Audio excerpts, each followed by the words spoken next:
ओम शांति। आज 30 जुलाई 2024 के बाबा के अनमोल मधुर महावाक्य सुनेंगे। आज की मुरली में बाबा कहे, दुनिया के अंदर विद्या भवन है। अब विद्याएं तो दो होती है, एक है जिस्मानी विद्या, दूसरी है रूहानी विद्या। लेकिन इस रूहानी विद्या के विषय में किसी को पता नहीं है।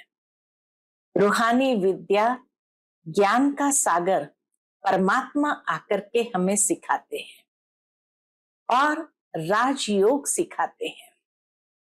लेकिन जब मनुष्य नहीं समझते हैं तो गीता के भगवान को कृष्ण समझ बैठे हैं।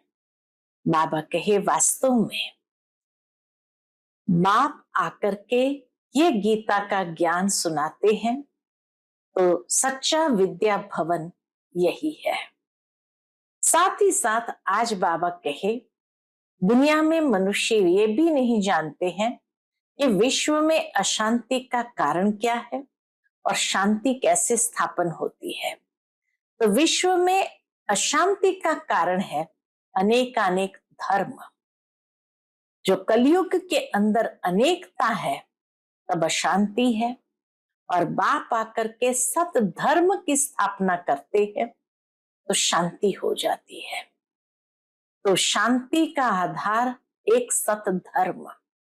बाबा कहे, तुम समझ सकते हो कि लक्ष्मी नारायण के राज्य में कितनी शांति थी। पवित्र धर्म, पवित्र कर्म था। कल्याणकारी बाप आकर के फिर से नई दुनिया बना रहे हैं। तो बाबा कहे, बाबा आकर के तुम बच्चों के सब दुख को हर लेते हैं, इसीलिए उनको दुख हरता सुख करता कहा जाता है। बाकी इस संसार के अंदर मनुष्य कभी किसी के दुख को हर नहीं सकता है। तो सुनते हैं आज के बाबा के अनमोल मधुर महावाक्य। ओम शांति। मीठे बच्चे, दुख हरता सुख करता एक बाप है, वही तुम्हारे सब दुख दूर करते हैं। मनुष्य किसी के दुख दूर नहीं कर सकते। आज की मुरली से प्रश्न है, विश्व में अशांति का कारण क्या है? शांति स्थापन कैसे होगी? उत्तर, विश्व में अशांति का कारण है अनेकानेक धर्म। कलयुग के अंत में जब अनेकता है तब अशांति है। बाप आकर एक सत धर्म की स्थापना करते हैं, वहां शांति हो जाती है। तुम समझ सकते हो, इन लक्ष्मी नारायण के राज्य में शांति थी, पवित्र धर्म, पवित्र कर्म था। कल्याणकारी बाप फिर से वह नई दुनिया बना रहे हैं, उसमें अशांति का नाम नहीं। ओम शांति। रूहानी बाप बैठ रूहानी बच्चों को समझाते हैं। रूहानी बाप को ही ज्ञान का सागर कहा जाता है। यह तो बच्चों को समझाया है। बॉम्बे में भी बहुत सोशल वर्कर्स हैं, उनकी मीटिंग होती रहती है। बॉम्बे में खास जहां मीटिंग करते हैं उनका नाम है भारतीय विद्या भवन। भारतीय विद्या भवन। अब विद्या होती है दो प्रकार की। एक है जिस्मानी विद्या, जो स्कूल कॉलेजों में दी जाती है। अब उसको विद्या भवन कहते हैं। जरूर वहां कोई दूसरी चीज है। अब विद्या किसको कहा जाता है? रियल विद्या किसको कहा जाता है? यह तो मनुष्य जानते ही नहीं। यह तो रूहानी विद्या भवन होना चाहिए। विद्या ज्ञान को कहा जाता है। इसीलिए दुनिया में स्कूल में भी यही कहा जाता है कि विद्या से विनय आता है। जिसने विद्या को सचमुच में जीवन में धारण किया, उसके अंदर विनय, विनम्रता आ जाती है। लेकिन आज की दुनिया के अंदर देखा जाए कि मनुष्य जो जिस्मानी विद्या पढ़ता है, उससे उसके अंदर अहंकार बढ़ता है, और इसीलिए अहंकार सबसे बड़ा अज्ञान है। तो बाबा आकर हम बच्चों को रूहानी विद्या सिखाते हैं। विद्या का सही अर्थ है ज्ञान। तो विद्या ज्ञान को कहा जाता है। परम पिता परमात्मा ही ज्ञान सागर है। श्री कृष्ण को ज्ञान का सागर नहीं कहेंगे। शिव बाबा की महिमा अलग, श्री कृष्ण की महिमा अलग है। भारतवासी मूंझ पड़े हैं। गीता का भगवान श्री कृष्ण को समझ बैठे हैं, तो विद्या भवन आदि खोलते रहते हैं, समझते कुछ भी नहीं। और वो विद्या भवनों में मीटिंग्स चलती रहती है। विद्या है गीता का ज्ञान। वह ज्ञान तो है ही एक बाप में, जिसको ज्ञान का सागर कहा जाता है, जिसे मनुष्य मात्र जानते नहीं है। भारतवासियों का धर्म शास्त्र तो वास्तव में है ही एक। कौन सा? सर्वशास्त्रमय शिरोमणि भगवत गीता। अब भगवान किसको कहा जाए, वह भी इस समय भारतवासी समझते नहीं। या तो श्री कृष्ण को कह देते, या राम को, या अपने को ही परमात्मा कह देते। अब तो समय भी तमो प्रधान है। रावण राज्य है ना, समय भी तमो प्रधान है। तुम बच्चे जब किसको समझाते हो तो बोलो शिव भगवान वाच। पहले तो यह समझे कि ज्ञान सागर एक ही परमपिता परमात्मा है, जिसका नाम है शिव। शिवरात्रि भी मनाते हैं, परंतु किसको भी समझ में नहीं आता है। जरूर शिव आया हुआ है तब तो रात्रि मनाते हैं। शिव कौन है यह भी नहीं जानते। बाप कहते भगवान तो सबका एक ही है, सब आत्माएं भाई भाई है। आत्माओं का बाप एक ही परम पिता परमात्मा है, उनको ही ज्ञान सागर कहेंगे। देवताओं में यह ज्ञान है नहीं। कौन सा ज्ञान?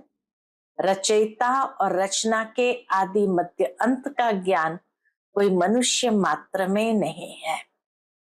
कहते भी है प्राचीन ऋषि मुनि नहीं जानते थे, प्राचीन का भी अर्थ नहीं जानते। सतयुग त्रेता हुआ प्राचीन, सतयुग है नई दुनिया। वहां तो ऋषि मुनि थे ही नहीं, यह ऋषि मुनि आदि सब बाद में आए हैं। वह भी इस ज्ञान को नहीं जानते, नेति नेति कह देते हैं। वही जानते नहीं तो भारतवासी जो अभी तमोगुणी हो गए हैं वह कैसे जान सकते? बाबा कहे जब वही नहीं जानते थे तो जो तमोगुणी हो गए वो कैसे जान सकते? इस समय साइंस का घमंड भी कितना है। इस साइंस द्वारा समझते हैं भारत स्वर्ग बन गया है। इसको माया का पंप कहा जाता है। फॉल ऑफ पंप का एक नाटक भी है। कहते भी है कि इस समय भारत का पतन है। सतयुग में उत्थान है, अब पतन है। यह कोई स्वर्ग थोड़ी है, यह तो माया का पंप है। इसको खत्म होना ही है। ये माया के पंप को खत्म होना ही है। मनुष्य समझते हैं विमान है, बड़े बड़े महल, बिजलियां हैं, यही स्वर्ग है। कोई मरता है तो भी कहते हैं स्वर्गवासी हुआ। इससे भी समझते नहीं कि स्वर्ग गया तो जरूर स्वर्ग कोई और है ना। मनुष्य अगर स्वर्ग गया तो स्वर्ग कोई और है ना। ये तो रावण का पंप है। बेहद का बाप स्वर्ग की स्थापना कर रहे हैं। इस समय है चटा बेटी माया और ईश्वर की। इसको कहा जाता है चटा बेटी माया और ईश्वर की, आसुरी दुनिया और ईश्वरीय दुनिया की। यह भी भारतवासियों को समझाना पड़े। दुख तो अजन बहुत आने वाला है। बाबा ने ये जैसे भविष्यवाणी बता दी कि दुख तो अर्जुन बहुत आने वाला है, अथाह दुख आना है। स्वर्ग तो होता ही सतयुग में है, कलयुग में हो न सके। यह भी किसको पता नहीं, पुरुषोत्तम संगम युग किसको कहा जाता है। यह भी बाप समझाते हैं, ज्ञान है दिन, भक्ति है रात। अंधियारे में धक्के खाते रहते हैं। भगवान से मिलने के लिए इतने वेद शास्त्र आदि पढ़ते हैं। ब्रह्मा का दिन और रात, सो ब्राह्मणों का दिन और रात। सच्चे मुखवंशावली ब्राह्मण तुम हो। वह तो है कलयुगी कुवंशावली ब्राह्मण, तुम हो पुरुषोत्तम संगम युगी ब्राह्मण। यह बातें और कोई नहीं जानते। यह बातें जब समझे तब बुद्धि में आए कि हम ये क्या कर रहे हैं। भारत सतो प्रधान था, जिसको ही स्वर्ग कहा जाता है, तो जरूर यह नर्क है। तब तो नर्क से स्वर्ग में जाते हैं, वहां शांति भी है, सुख भी है, लक्ष्मी नारायण का राज्य है ना। तुम समझा सकते हो मनुष्य की वृद्धि कैसे कम हो सकती है, अशांति कैसे कम हो सकती है। अशांति है ही पुरानी दुनिया कलयुग में, नई दुनिया में ही शांति होती है। स्वर्ग में शांति है ना, उनको ही आदि सनातन देवी देवता धर्म कहा जाता है। हिंदू धर्म तो अभी का है, इनको आदि सनातन धर्म नहीं कह सकते। हिंदू धर्म को आदि सनातन धर्म नहीं कह सकते। ये तो हिंदुस्तान के नाम पर हिंदू कह देते हैं। आदि सनातन देवी देवता धर्म था, वहां कंप्लीट पवित्रता, सुख शांति, हेल्थ, वेल्थ आदि सब था। अभी पुकारते हैं हम पतित हैं, ए पतित पावन आओ। अब प्रश्न है, पतित पावन कौन? पुकारते हैं तो पतित पावन कौन? श्री कृष्ण को तो नहीं कहेंगे। पतित पावन परमपिता परमात्मा ही ज्ञान का सागर है, वही आकर पढ़ाते हैं। ज्ञान को पढ़ाई कहा जाता है, सारा मदार है गीता पर। अभी तुम प्रदर्शनी, म्यूजियम आदि बनाते हो, लेकिन अभी तक बीके का अर्थ नहीं समझते। हम बाबा कहे तुम इतने प्रदर्शनी म्यूजियम बनाते हैं, लोग आते हैं, समझते हैं, लेकिन अभी तक बीके का अर्थ नहीं समझते। समझते हैं ये कोई नया धर्म है, सुनते हैं, समझते कुछ नहीं। बाप ने कहा है बिल्कुल ही तमो प्रधान पत्थर बुद्धि है। इस समय साइंस घमंडी भी बहुत बन गए हैं। साइंस से ही अपना विनाश कर लेते हैं, तो पत्थर बुद्धि कहेंगे ना, पारस बुद्धि थोड़ी कहेंगे। बॉम्ब्स आदि बनाते हैं अपने विनाश के लिए। ऐसे नहीं शंकर कोई विनाश करता है, नहीं, इन्होंने अपने विनाश के लिए सब बनाया है, परंतु तमो प्रधान पत्थर बुद्धि समझते नहीं है। जो कुछ बनाते हैं इस पुरानी सृष्टि के विनाश के लिए। विनाश हो तब फिर नई दुनिया की जय जयकार हो। जब तक विनाश नहीं होगा तो नई दुनिया की जय जयकार कैसे होंगी? वह तो समझते हैं स्त्रियों का दुख कैसे दूर करें, परंतु मनुष्य थोड़ी किसका दुख दूर कर सकते हैं।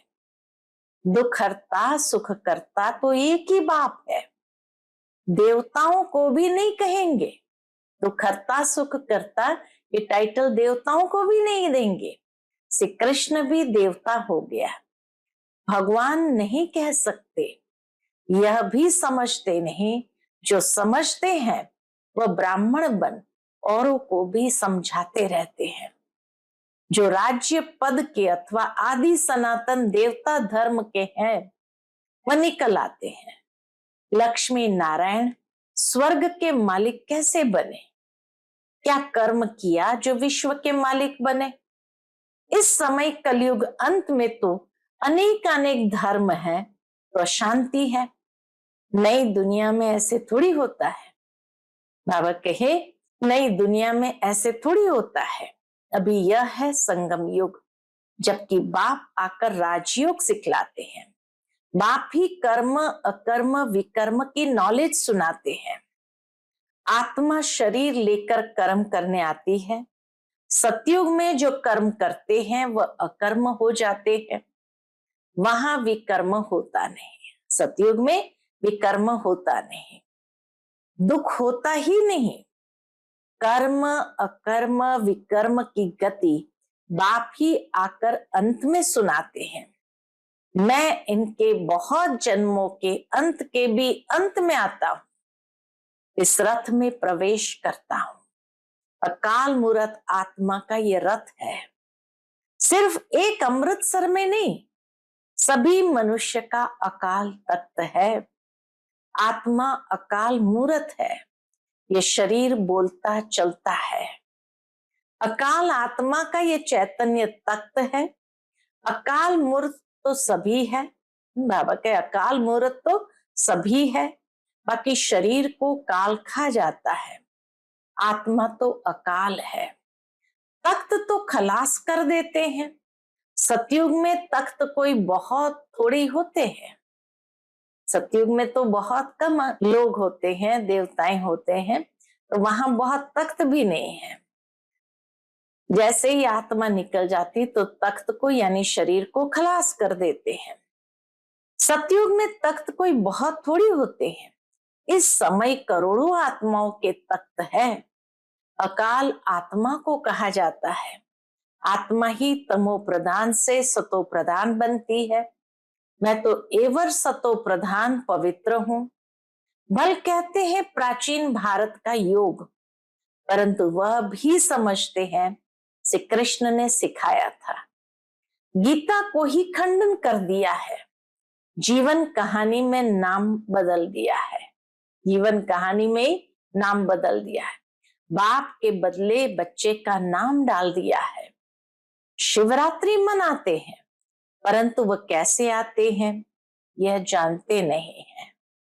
शिव है ही परमात्मा, उनकी महिमा बिल्कुल अलग है।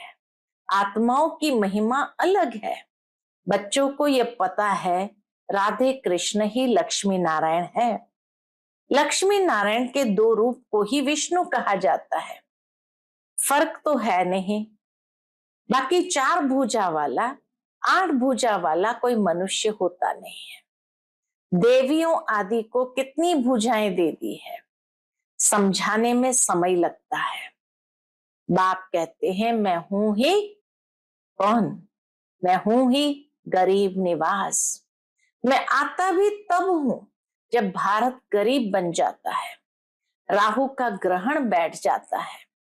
बृहस्पति की दशा थी, अब राहु का ग्रहण भारत में तो क्या सारे वर्ल्ड पर है। इसलिए बाप फिर भारत में आते हैं, आकर नई दुनिया स्थापन करते हैं, जिसको स्वर्ग कहा जाता है।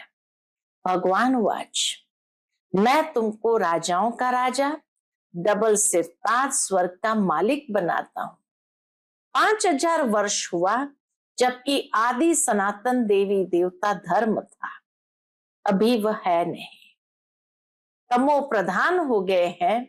बाप खुद ही अपना अर्थात रचयिता और रचना का परिचय देते हैं।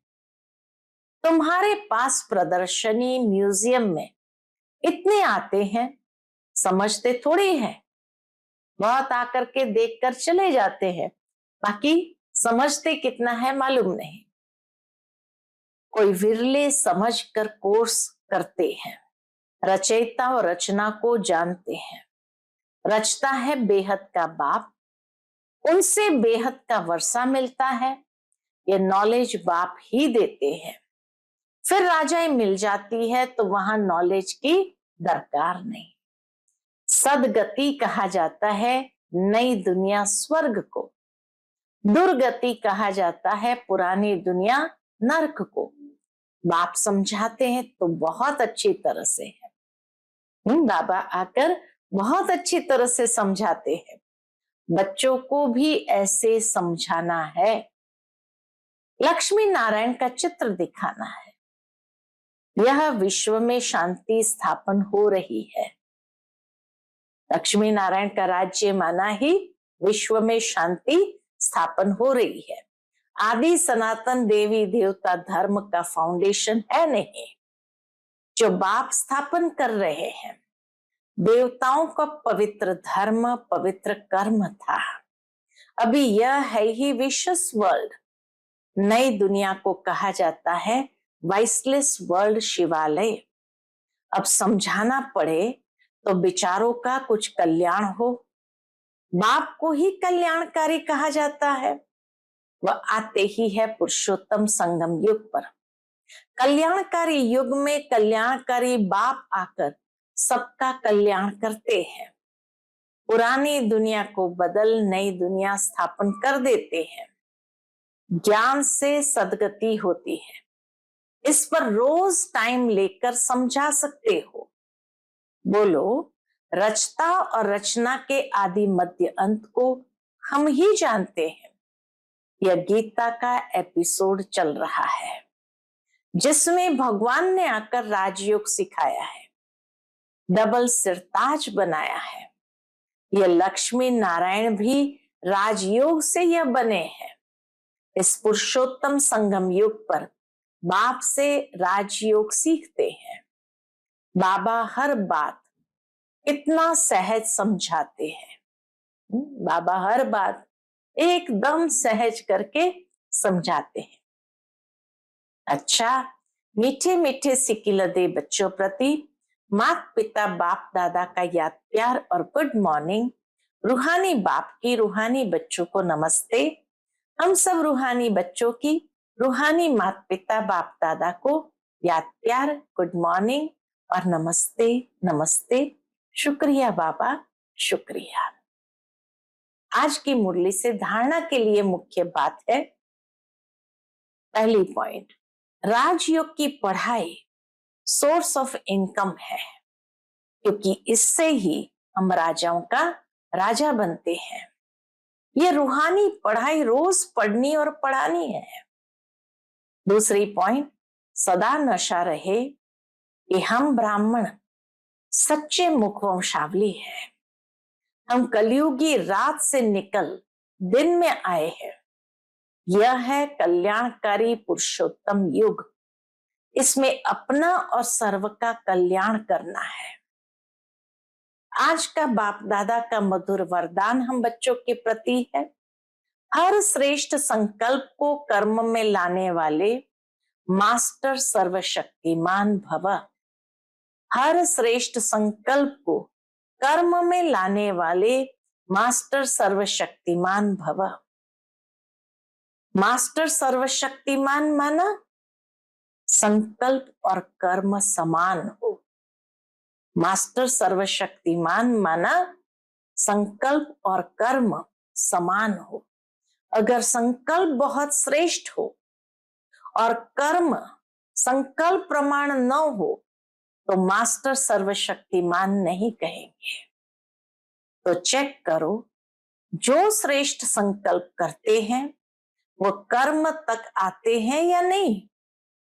मास्टर सर्वशक्तिमान की निशानी है, क्या निशानी है, कि जो शक्ति जिस समय आवश्यक हो वो शक्ति कार्य में आए। स्थूल और सूक्ष्म सब शक्तियां इतना कंट्रोल में हो, जो जिस समय जिस शक्ति की आवश्यकता हो उसे काम में लगा सके। आज का स्लोगन है, ज्ञानी तो आत्मा बच्चों में क्रोध है, तो इससे बाप के नाम की ग्लानि होती है। जरूर इस बात को अच्छी तरह समझना है। एक ज्ञानी तो आत्मा बच्चों में क्रोध है, तो इससे बाप के नाम की ग्लानि होती है। इसलिए ज्ञानी तो आत्मा तो वह जिसमें क्रोध न हो। अच्छा, ओम शांति।